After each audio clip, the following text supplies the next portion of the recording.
Уважаемые дамы и господа, генеральный спонсор 83-го театрального сезона «Красноусольская премиум» рада приветствовать вас в стенах Башкирского государственного театра оперы и балета. Прозвучал третий звонок. Уже пора занять ваши места в зрительном зале. Отключите мобильные телефоны и погрузитесь вместе с нами в волшебный мир искусства. С любовью и заботой о вас, вашем здоровье и душевной гармонии, Красноусольская премиум, та самая с лебедем.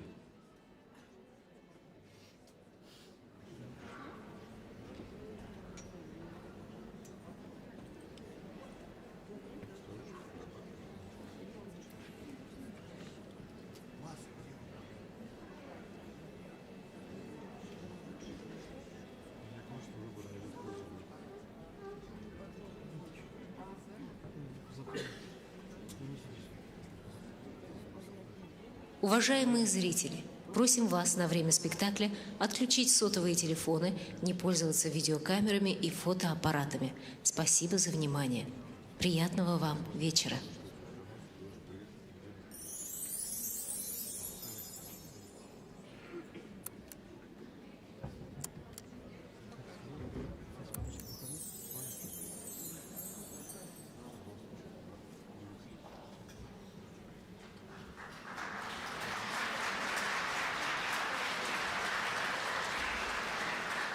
Похоже, тогда в тот день был почти такой же занавес, и тяжелые складки красного бархата были похожими на ворота в другой сказочный мир. И горели фонари на ярусах, и ярко сияла люстра. И в зале были зрители, которые улыбались и ждали чуда. 1 января 1944 года. Что еще? Здесь рождалась музыка.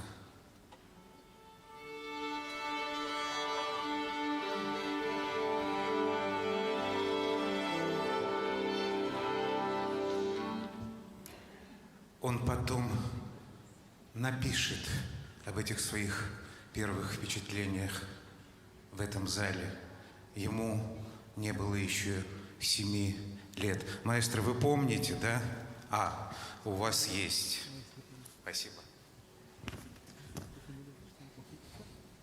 Толпа перед театром все увеличивалась.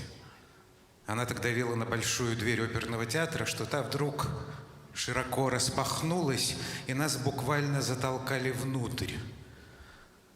Под покровом общего хаоса все 5 Нуриевых оказались в театре по одному билету.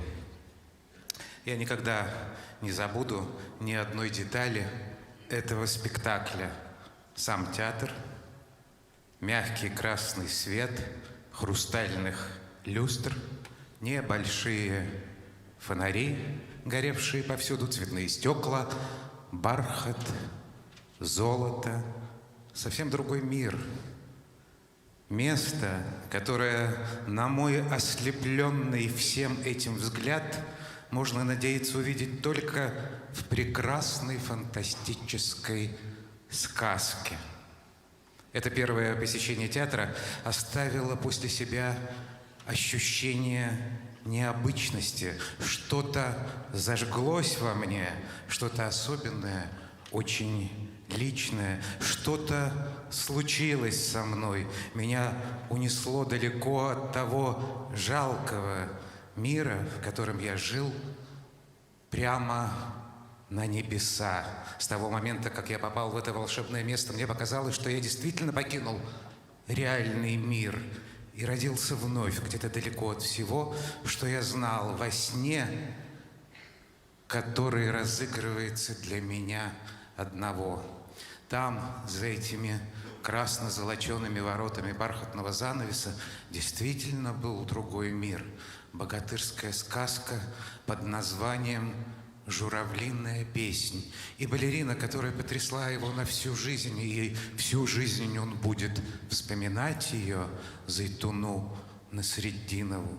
И, наверное, тогда, в этот новогодний день 44-го года, он подумал, что без этого мира, что за этими воротами, он жить больше не сможет. Он принесет любовь к этому театру, к этому городу, к этой земле через всю свою жизнь. Хотя однажды скажет: моя национальность – сцена, мое гражданство – сцена, моя прописка – сцена. Он станет человеком другого мира, и там, в этом мире, ему будет лучше всего, но оттуда он будет общаться с нами долгую и очень красивую жизнь.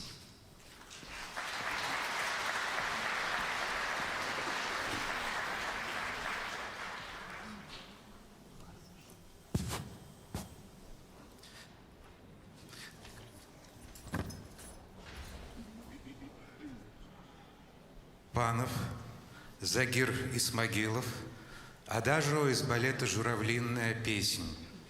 Хореография Нины Анисимовой и Халяфа Сафиуллина. Артисты балета и Зайтангуль, Лилия Зайнигабдинова, Юмагул, Олег Шайбаков.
По другую сторону рампы он окажется здесь, будучи артистом кардебалета, занимаясь в хореографической студии при театре. После занятий у Анны Удальцовой, петербургской балерины, и Елены Войтович, Рудольф Нуреев поступит в эту студию и станцует, заменяя заболевшего исполнителя, небольшую партию в сцене Майдана в журавлиной песне «Джигита. Танец с шестом». В 1955 году, во время Дней башкирской культуры в Москве, этот спектакль увидят многие-многие зрители. Его заприметят и сделают предложение поступить в Московское хореографическое училище при Большом театре СССР. Там не будет общежития, нужно будет ехать куда-нибудь еще, но тут радостная новость. Ленинград, тот самый Ленинград, чью школу закончила Зайтуна Насретдинова, тоже его зовет. И он едет. И за три года практически осваивает, будучи уже взрослым для учебы, занятий хореографии, осваивает очень многое. Он заметен, за ним наблюдают, на будущее его надеются многие, включая, конечно, Александра Ивановича Пушкина, его главного педагога, научившего танцу и приведшего в ту самую сказку, о которой он мечтал маленьким мальчиком.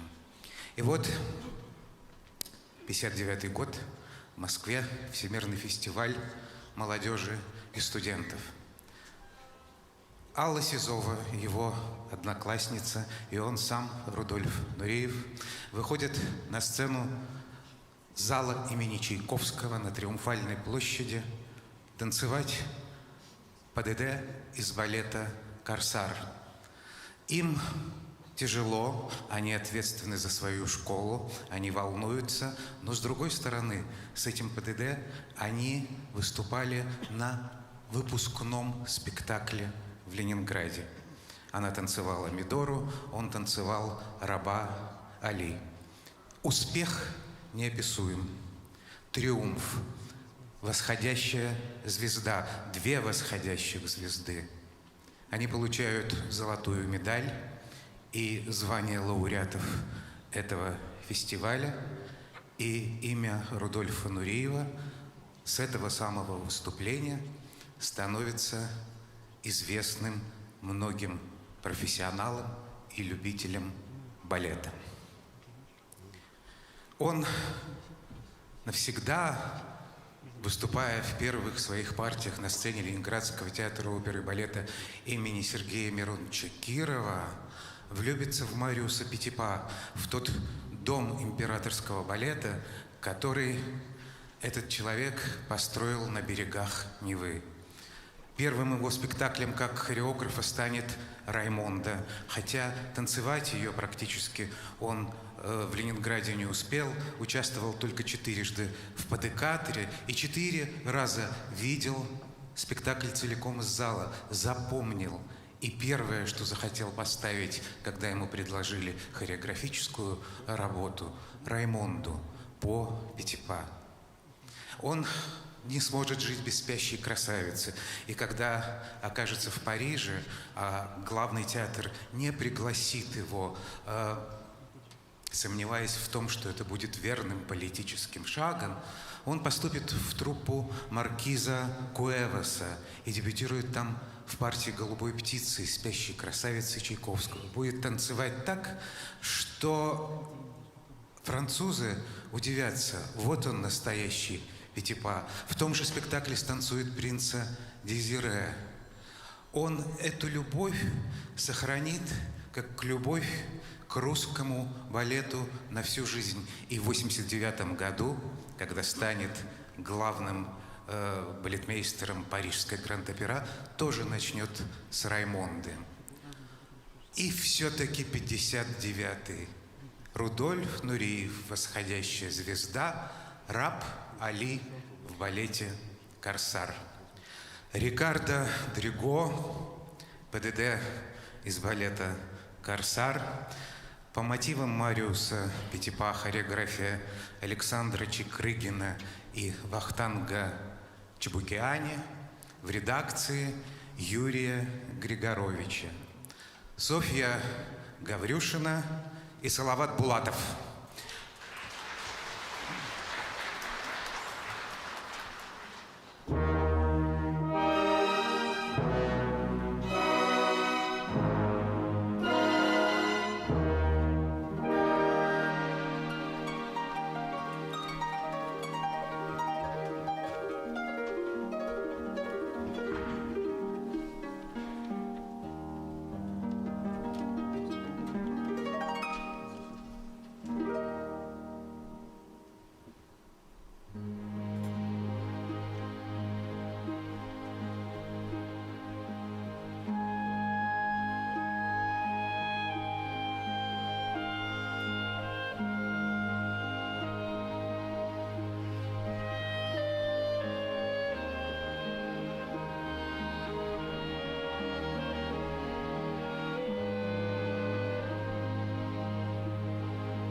Александр Глазунов, Панадерос из балета «Раймонда». Хореография Мариуса Петипа. Артисты балета и солисты Анна Церцвадзе и Расиль Сагитов. Симфонический оркестр театра, дирижер Марат Ахмедзарипов.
Чайковский, ПДД «Принцессы Флорины и голубой птицы» из балета «Спящая красавица».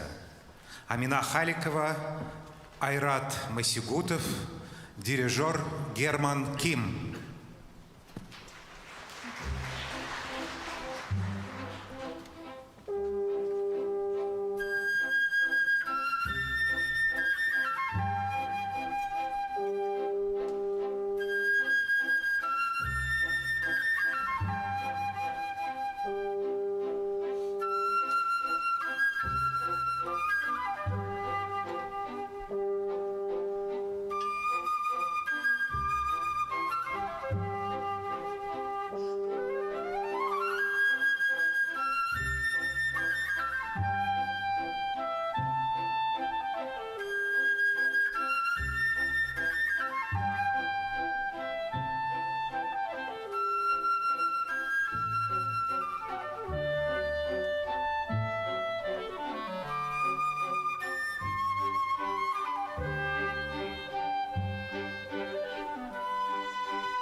Музыка Эдуарда Артемьева «Небеса».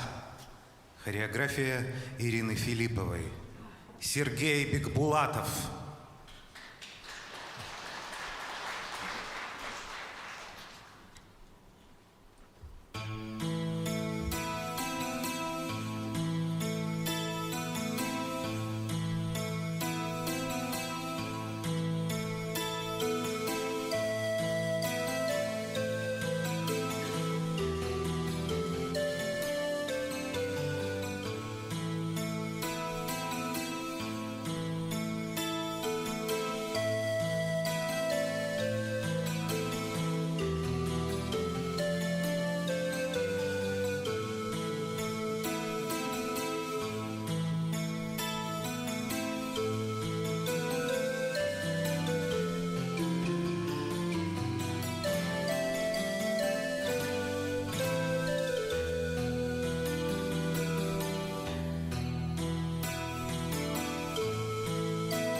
Дотянуться до небес еще немножко, и это получится. Он, принятый в труппу Ленинградского театра имени Кирова, начинает танцевать весь репертуар. Знаменитые партнерши приглашают его к себе в дуэты, и однажды прима-балерина Наталья Дудинская, супруга главного балетмейстера Константина Сергеева, предлагает ему станцевать с ней балет Минкуса Баядерка. Она старше его на 20 лет, но какое ему дело, если он выйдет в этом самом петербургском балете на сцену с Алором и осуществит свою мечту. В день спектакля звонок от Дудинской. Она танцевать не может, и он танцевать тоже не будет. Как? Приезжают родители Фарида и Хамед Нуриевы. Он так старался доказать отцу, что танцевать – это тоже мужское дело. Так хочет показать сегодня то, чего он сумел добиться. Дудинская разрешает, и вечером он выходит на премьеру с балериной Ольгой Моисеевой. Вместе они не репетировали. В Ленинграде принято аплодировать узнаваемым личностям, узнаваемым зрителям перед началом каждого действия спектакля. И вот, чуть запаздывая по главному проходу этого зала знаменитого, идут Нуреевы, Фарида и Хамед. Раздаются аплодисменты. Зрители так любят их сына, что, конечно, узнали, что сегодня его родители в зале, что они приехали из Уфы специально смотреть Рудольфа в Байдерке Минкуса. Он счастлив. И отца, и мать поздравляют буквально все. Он доказал, он может дотянуться до небес всего ничего. Тем более объявлены первые гастроли ленинградского балета в Париже в мае 61-го.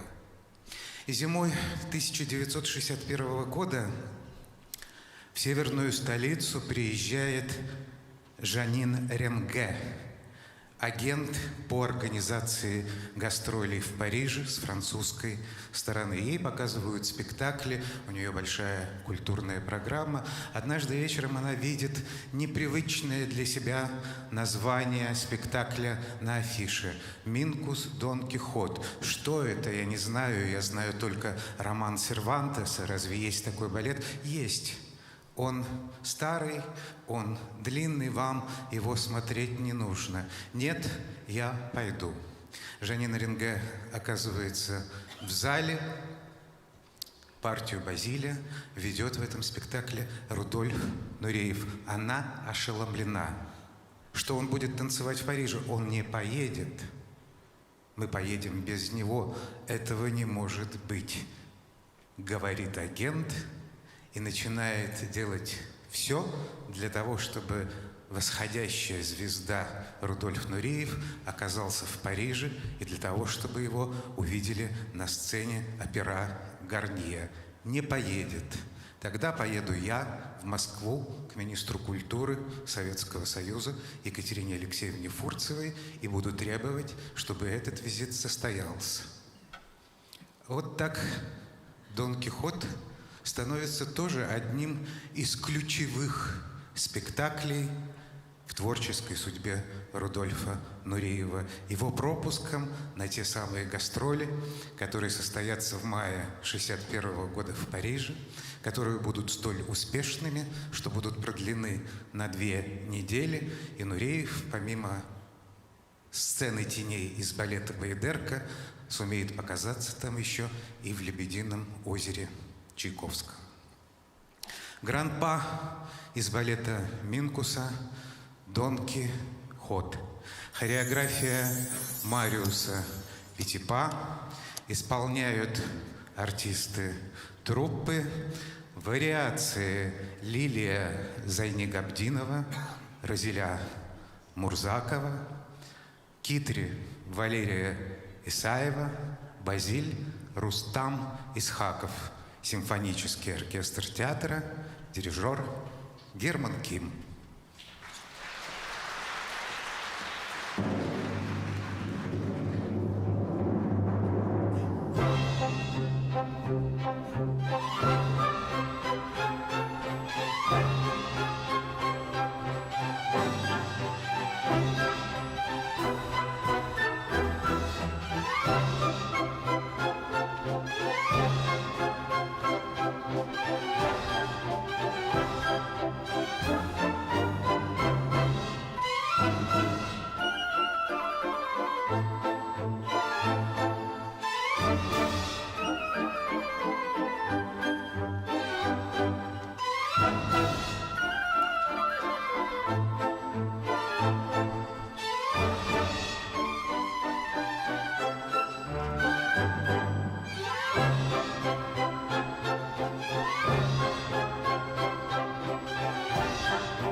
Париж у его ног.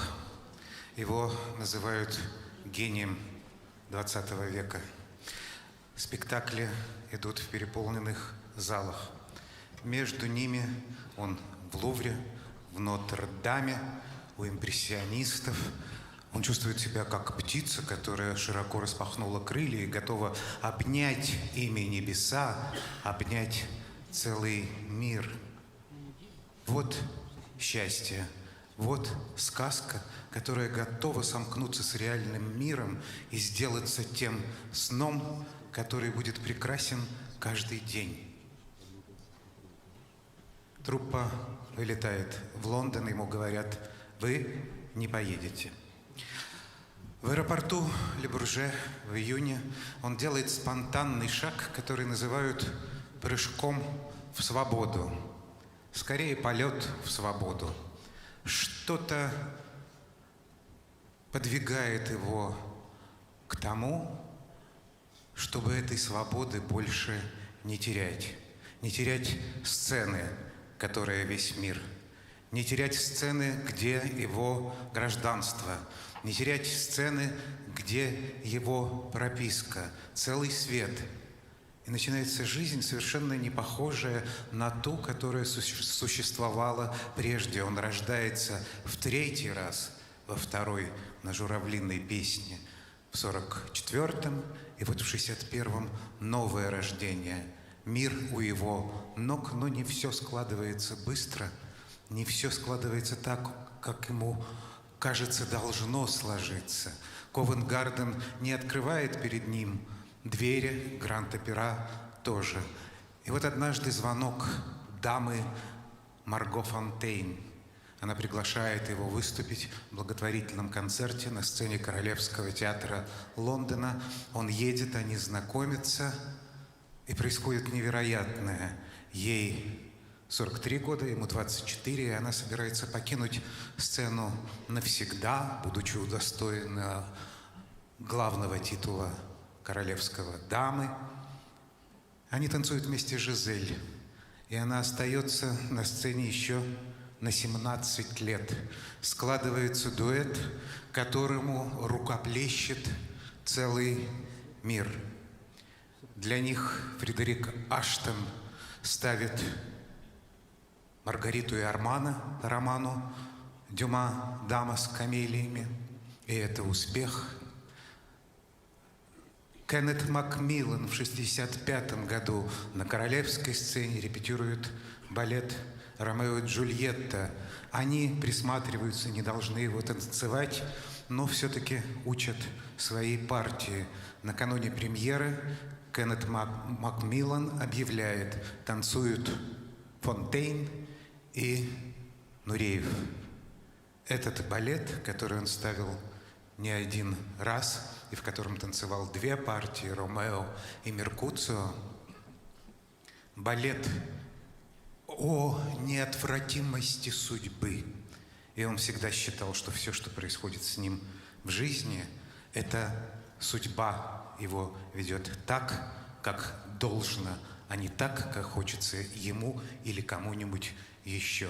В Казани в 1992 году он становится за пульт Татарского театра оперы и балета имени Джалиля, чтобы продирижировать балетом «Щелкунчик». Он собирается сменить профессию и делает успешные шаги за главным пультом оркестра. Но этого мало. Он просит филармонию, и объявляют концерт, в котором Рудольф Нуреев становится за пульт, чтобы продирижировать сюиту из балета «Ромео и Джульетта». Неотвратимая судьба ведет его и его даму Марго Фонтейн по всей жизни. Он ставит для нее «Лебединое озеро», Вена, 1964 год. Премьера. Занавес открывается 89 раз, по времени дольше, чем идет весь спектакль. Директор Венской оперы вынужден оставить постановочную бригаду тех, кто собирает и разбирает декорации, за сверхурочные на ночь. И, говорит он, а что, если и завтра публика будет требовать «Лебединого озера», может быть, эти декорации не разбирать? Не разбирать. Ничего не разбирать в жизни, не уходить от судьбы, стремиться дальше и дальше, любить Марго, которая, как он вспоминает, когда уходила от него после белого адажио на Лебедином озере во втором акте, он смотрел ей вслед и думал, это единственное, что есть в моей жизни. Неотвратимость судьбы и дамы Марго Фонтейн, которая за 1,5 года до него уходит в иной мир, страдает, тяжело болеет и получает оплаченные счета от анонима, которым, конечно же, является Рудольф Нуреев. Она единственная, что есть в моей жизни. В 1965 году он ставил своего Ромео для нее. Это была поэма о любви двух артистов, которую он пронес до последних своих дней. Адажио из балета Сергея Прокофьева «Ромео и Джульетта». Джульетта Гузель Сулейманова, Ромео Сергей Бекбулатов, хореография Шамиля Терегулова, симфонический оркестр, дирижер Герман Ким.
Александр Глазунов, гран-па из балета «Раймонда». Хореография Мариуса Петипа. Артисты балета театра и Раймонда Гюльсина Мавлюкасова, Жан де Бриен, Рустам Исхаков.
Музыка Чайковского, серебро воспоминаний. Хореография Алексея Расторгуева, Софья Гаврюшина, Олег Шайбаков.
Херман Левинскольд, ПДД из балета «Сильфида». Хореография Августа Барнанвиля. Алиса Алексеева, Руслан Абулханов. Дирижер Марат Ахмедзарипов.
Александр Гурилев «Странники». Хореография Алексея Расторгуева. Алмаз Ишмухаметов, Радмир Кадыров.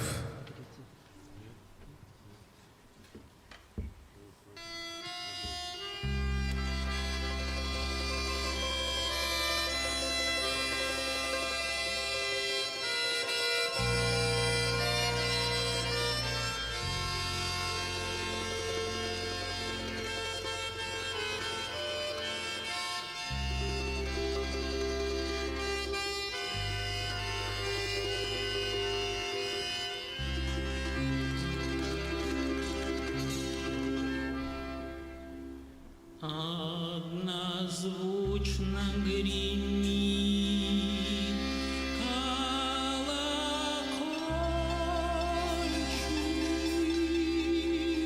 и дорога пылится слегка, и уныло по ровному полю разливается песня мщика. Столько чувства в той песне унылой, столько чувства в напеве родном, что в груди моей хладной, остылой разгорелось сердце огнем. И припомнил я ночи другие и родные поля и леса, и на очи давно уж сухие набежала, как искра, слеза.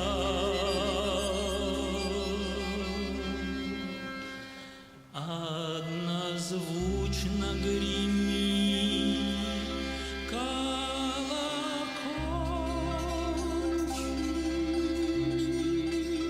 издали отдавая слегка, и умолк мой ямщик, а дорога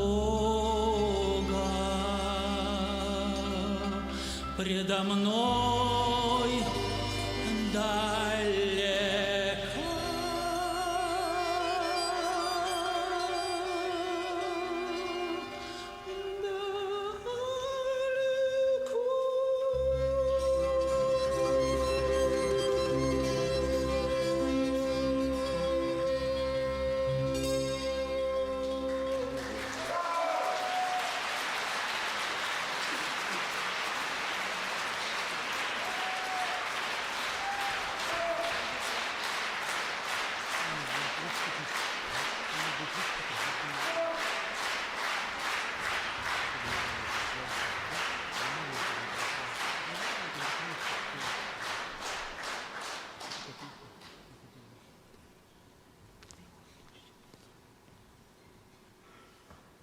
Странник, перелетная птица, вожак журавлей. Перед ним открываются все дороги мира, все сцены планеты. Ковенгарден, Гранд-Опера, Метрополитен-опера, Вена, Цюрих, австралийский балет, Токио. Он везде. Он танцует иногда до 300 спектаклей в год. Это неимоверно много, но остановиться не может, потому что у сказки нету конца. Она переходит в сон, она переходит к небесам. И вот его последний спектакль, 1992 год, на сцене любимой Гранд-Опера, труппой, которой он руководил в течение 6 лет, Рудольф Нуреев ставит «Баядерку», балет, в котором впервые показался в Париже, получил прописку и звание гения танца. Он болен, ему трудно, он зовет любимую Нелли, Нинель Кургапкину, балерину, с которой начинал танцевать в театре оперы и балета имени Кирова в Ленинграде, чтобы она поставила сцену теней, так, как у Мариуса Петипа. И вот премьера. Его поддерживают артисты, которые вели балет на поклонах публики, и занавес закрывается практически навсегда с другой стороны. Ему выкатывают кушеточку, на которой курит опиум герой балета Салор. Помогают на ней устроиться, на голове его челма, через плечо красный шарф. В этой челме и в этом шарфе он похож на небожителя. Так и есть. Жак Ланг, министр культуры Франции, вручает ему высшую награду в области искусства, орден Командора, искусства и литературы. Он благодарит кивком головы и смотрит куда-то туда, хотя занавес закрыт, и далее журавлины уже не видно. Там тень, там Никия из Баядерки, такая же, какой ее видит Салор в Гималайских горах. Там неотвратимость судьбы. Возможно, это его любимая Марго Фонтейн, возможно, любимая Зайтуна Насреддинова, а может быть, фонари на ярусах Аксаковского дома. И это люстра, чьи блики отражаются на тяжелом красном занавесе. И складки бархата похожи на ворота, которые закрываются с другой стороны. Он понимает одно. Самое главное в жизни – это то, что пришло ему в 7 неполных лет. Театр, танец, роман с танцем, его судьба. Сцена из хореографической картины балета Людвига Минкуса «Баядерка» «Тени». Артисты балета Башкирского театра: Никия Валерия Исаева, Салор Сергей Бекбулатов, хореография Мариуса Петипа, симфонический оркестр театра за пультом Марат Ким, Герман Ким.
Сказка никогда не кончается. Она передается из уст в уста, переходит из поколения в поколение. Она живет на земле и в небесах, меняясь местами.